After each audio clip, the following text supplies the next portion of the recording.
La persona frente a ti acaba de decirte que no. No de manera agresiva. Con esa amabilidad tensa que en realidad significa lo mismo, no va a hacer lo que necesitas, al menos no hoy, al menos no como lo pediste. Y tú ya sabes que insistir no va a funcionar. Que argumentar va a empeorar las cosas.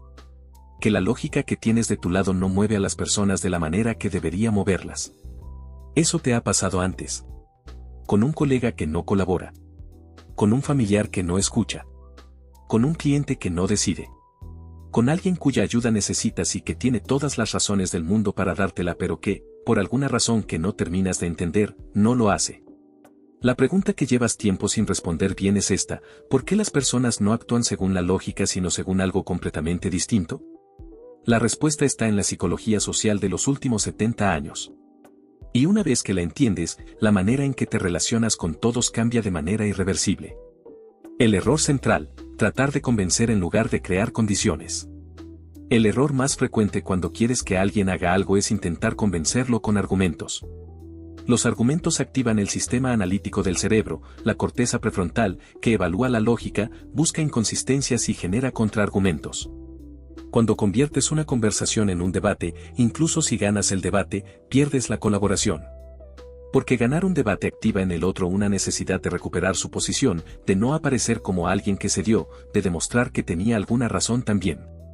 La psicología social llama a esto reactancia psicológica. Cuando las personas perciben que su libertad de elección está siendo amenazada, la respuesta automática es resistirse, independientemente del mérito del argumento. Cuanto más presionas, más se cierra. No por terquedad consciente. Por un mecanismo de defensa de la autonomía que está incorporado en el funcionamiento básico del sistema nervioso. El psicólogo Jack Bram, que describió la reactancia en 1966, documentó algo que parece paradójico hasta que entiendes el mecanismo. Las personas frecuentemente adoptan la posición opuesta a la que alguien intenta imponerles, aunque esa posición sea contraria a sus propios intereses. La resistencia no evalúa el contenido. Responde a la presión. La alternativa no es manipular. Es entender qué condiciones hacen que las personas elijan voluntariamente lo que tú necesitas que elijan. El principio más poderoso: las personas actúan para ser consistentes consigo mismas. En 1966, los psicólogos Jonathan Friedman y Scott Fraser realizaron un experimento en California que cambió la comprensión de cómo funciona la influencia. Llamaron a personas en sus casas y les pidieron que permitieran instalar un letrero enorme y feo sobre seguridad vial en su jardín frontal. Solo el 17% aceptó. Pero con otro grupo hicieron algo diferente. 2 semanas antes de pedir el letrero grande, les pidieron colocar un pequeño adhesivo de seguridad vial en su ventana. Casi todos aceptaron esa petición pequeña. Cuando 2 semanas después llegaron con la petición del letrero grande, el 76% aceptó. La diferencia no era el letrero. Era la identidad que la persona había construido en las 2 semanas intermedias: alguien que se preocupa por la seguridad vial, alguien que colabora con causas comunitarias. Cuando llegó la petición grande, rechazarla hubiera generado una inconsistencia con esa identidad que la persona había adoptado voluntariamente. Este es el principio de compromiso y consistencia que Robert Cialdini sistematizó en su investigación. Una vez que las personas se comprometen con algo, especialmente de manera pública o voluntaria, el cerebro genera una presión interna para actuar de manera consistente con ese compromiso. La aplicación práctica no es manipulación. Es crear oportunidades para que las personas expresen voluntariamente valores o compromisos que ya tienen, y luego hacer peticiones que son consistentes con esos valores. Antes de pedir algo, pregunta algo. ¿Qué es importante para ti en este proyecto? ¿Cómo describes tu forma de trabajar? ¿Qué te parece fundamental en este tipo de situaciones? Las respuestas a esas preguntas son declaraciones de identidad. Una petición que encaja con esas declaraciones no se siente como una petición externa.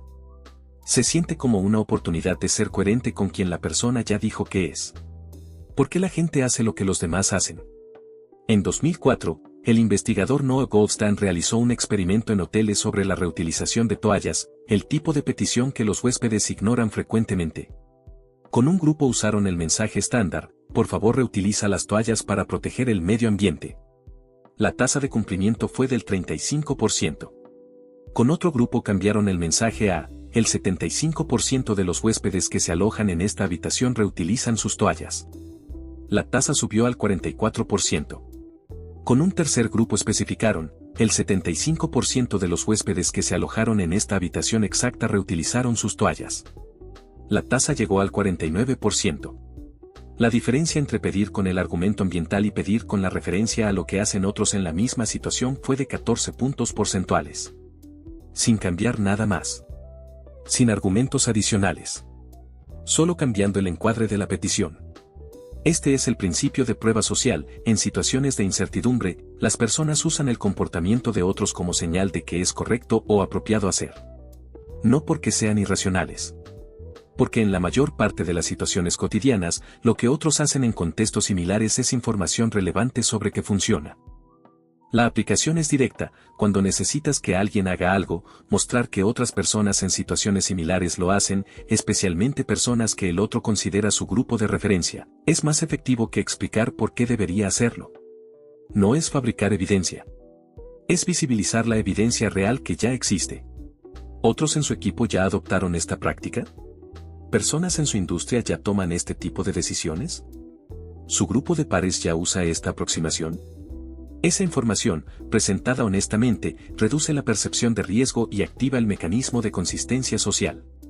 La variable que predice la influencia más que cualquier otra.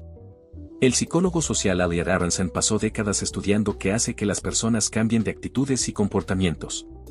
La variable que encontró con mayor poder predictivo no fue la lógica del argumento. No fue la autoridad de quien hablaba. Fue el afecto, cuanto le agrada a la persona a quien le hace la petición.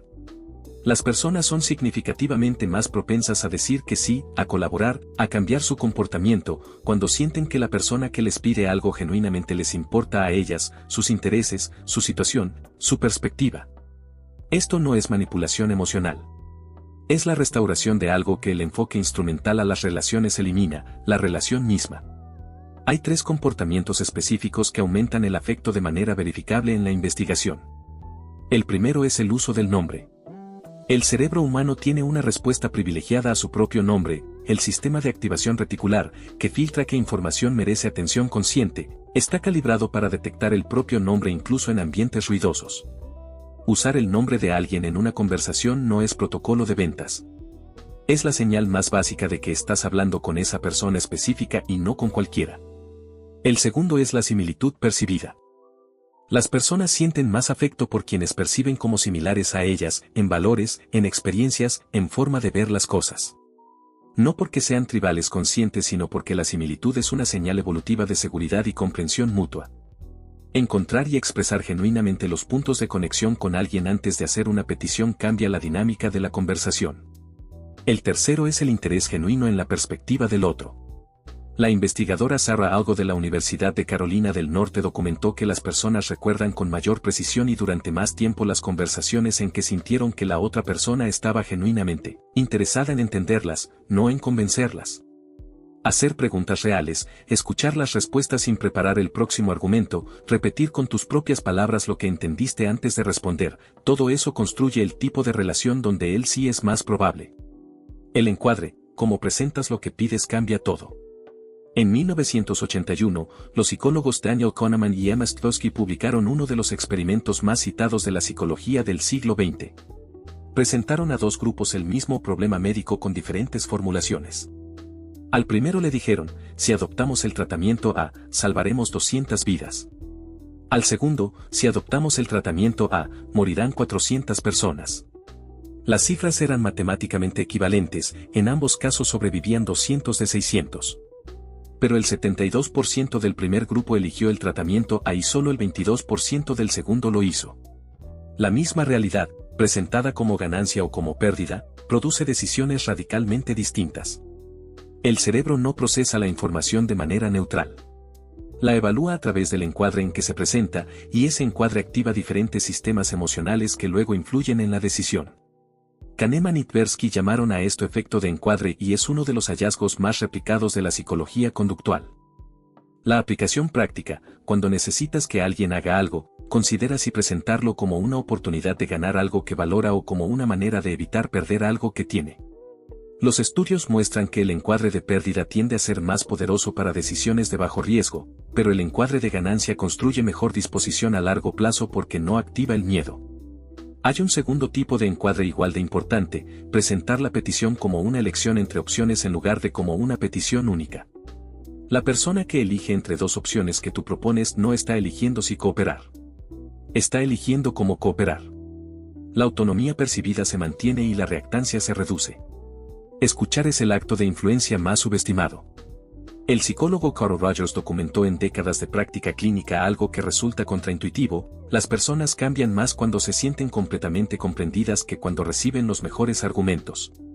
El mecanismo es psicológico y fisiológico. Cuando alguien siente que no está siendo escuchado, que la otra persona está esperando el turno para hablar en lugar de genuinamente procesar lo que dice, el sistema de amenaza social del cerebro se activa. La persona se pone defensiva.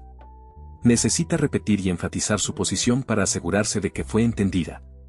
La energía cognitiva se va a defender, no a considerar. Cuando alguien siente que está siendo escuchado de manera completa y sin juicio, ese sistema de amenaza se desactiva. La persona puede soltar la defensa de su posición porque ya no necesita protegerla. Y desde ese lugar de menor defensividad, la consideración genuina de perspectivas distintas se vuelve posible. La escucha activa no es una técnica de ventas. Es la creación de las condiciones neurológicas necesarias para que otra persona pueda considerar genuinamente lo que tú necesitas que considere. La práctica específica: antes de expresar tu posición o tu petición, parafrasea la posición de la otra persona con suficiente precisión como para que ella confirme que la entendiste bien. Ese momento de confirmación, cuando el otro dice sí, exactamente eso es lo que quiero decir, cambia el estado emocional de la conversación de manera medible. ¿Qué situación en tu vida se transformaría si aplicaras esto esta semana? Hay una última cosa que la psicología de la influencia deja clara después de 70 años de investigación, y es la más importante de todas. Las técnicas funcionan. Los principios son reales y están verificados. Pero funcionan de manera diferente según la intención con que se usan. La diferencia entre influencia y manipulación no está en las herramientas. Está en si el resultado que buscas es genuinamente bueno para la otra persona o solo para ti. La manipulación usa las mismas palancas pero hacia un resultado que daña o ignora los intereses del otro. La influencia las usa hacia un resultado donde ambos ganan algo real. Esa diferencia no es solo ética. Es práctica. Las relaciones construidas sobre influencia genuina se vuelven más sólidas con el tiempo. Las construidas sobre manipulación se fracturan cuando la otra persona entiende lo que ocurrió, y tarde o temprano siempre entiende. La persona frente a ti que dijo que no al principio de todo esto no necesita ser vencida. Necesita condiciones para decir que sí. Construye esas condiciones y él no se convierte en algo diferente. No porque se dio. Porque quiso.